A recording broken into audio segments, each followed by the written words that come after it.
As we move further into the age of Aquarius, what we will recognize more and more is how we work differently with an element of air versus an element of water, which is where we've come from with Pisces. And when it comes to the healing journey, it's especially important because the story in Pisces has been very much water based.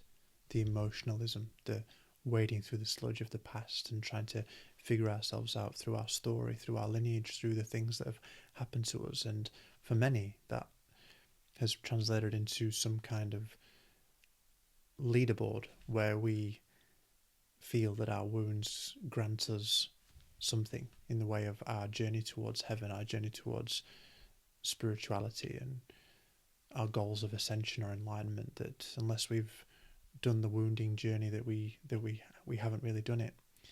And that's not really how it's going to continue working for the age of Aquarius. The way I like to describe it for people often is, if you can think about the difference between walking through water and walking through air, how quickly things can move.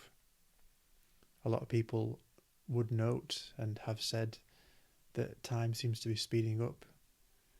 And it's no surprise because the element of air is coming in much more obviously.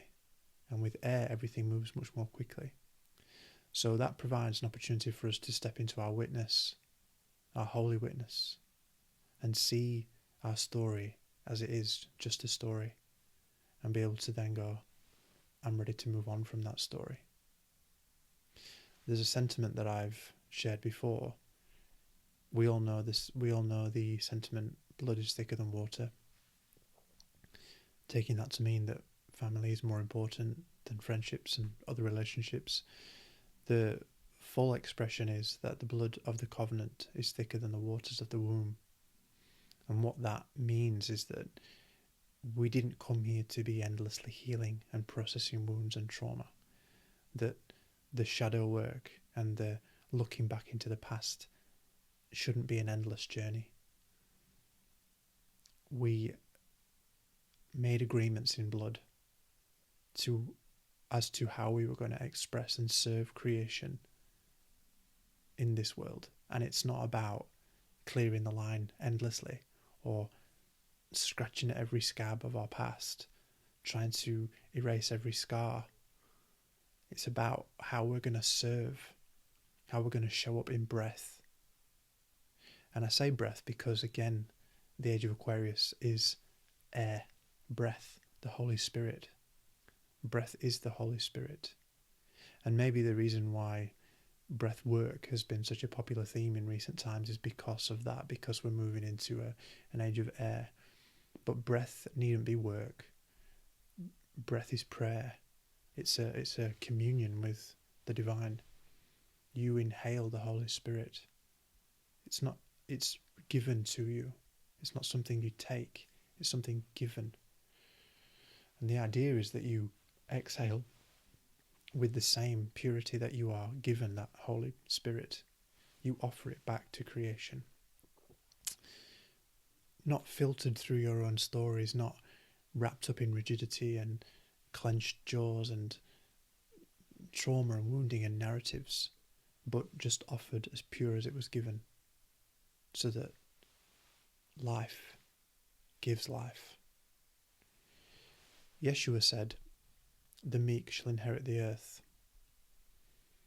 And if you were to look up the word meek, you would probably find sentiments of poverty or weakness. But in its Aramaic translation, what he was really talking to there is those who soften what is rigid within themselves will inherit the earth. And softening the rigidity is about releasing the story, releasing all the memory from the cells that we don't need anymore, and allowing light, breath, the Holy Spirit to move through us without static, without friction, without anything holding, creating gravity and holding us into a story or a narrative. Allowing that light to just flow through.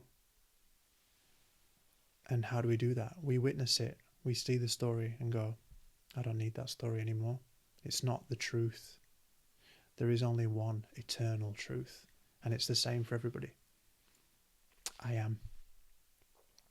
Yes, many people out there will claim this is my truth, mine, but there is no personal truth that can be claimed because the truth is just what there is.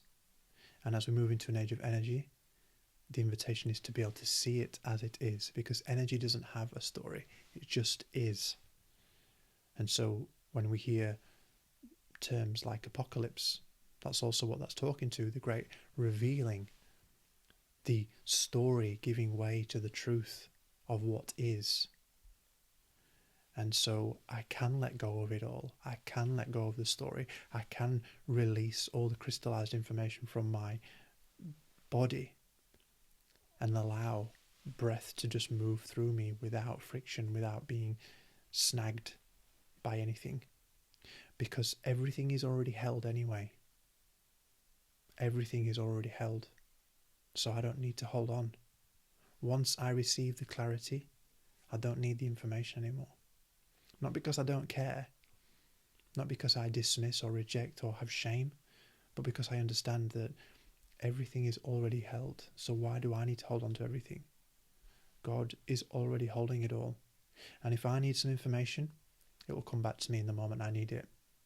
I'm sure many of you have had experiences where a random memory from childhood has popped into your awareness because of a trigger in your life. Maybe a smell, maybe a song. Something's happened and it's brought this memory and you go, wow, I didn't realise, I can't believe I've just remembered that, because it's all in the field anyway. Nothing is lost. So I needn't be so rigid with the information. I needn't hold on to it like it's some kind of jewel to prove my worth, to prove that I've earned my place. It doesn't need to be that way. So Aquarius invites that holy witness presence, that part of us that can go into the objective presence of I am and go, I'm here. And when I let all that story go, I'll still be here. So things can move much more quickly in an age of air. And that's where we're going. And there'll be a lot more to come with that. But if you're feeling like things are moving quickly, that's why. And if you want to be able to move through your story, you can. The Age of Aquarius is offering that now. It's about releasing the attachment to the story of the past, releasing the waters and walking in the blood of the covenant, because we've got a kingdom to build. And 2026 is really going to offer opportunity for us to lay those foundations with God at the core for what we want to build moving forward. It's not about purging and tearing down anymore. It's about building up. Not about going into the void, into the shadow, but walking forward in the light with God and saying, what do you want me to do today? I am yours. Where would you have me go? Who would you have me talk to? And what would you have me say? I'm ready.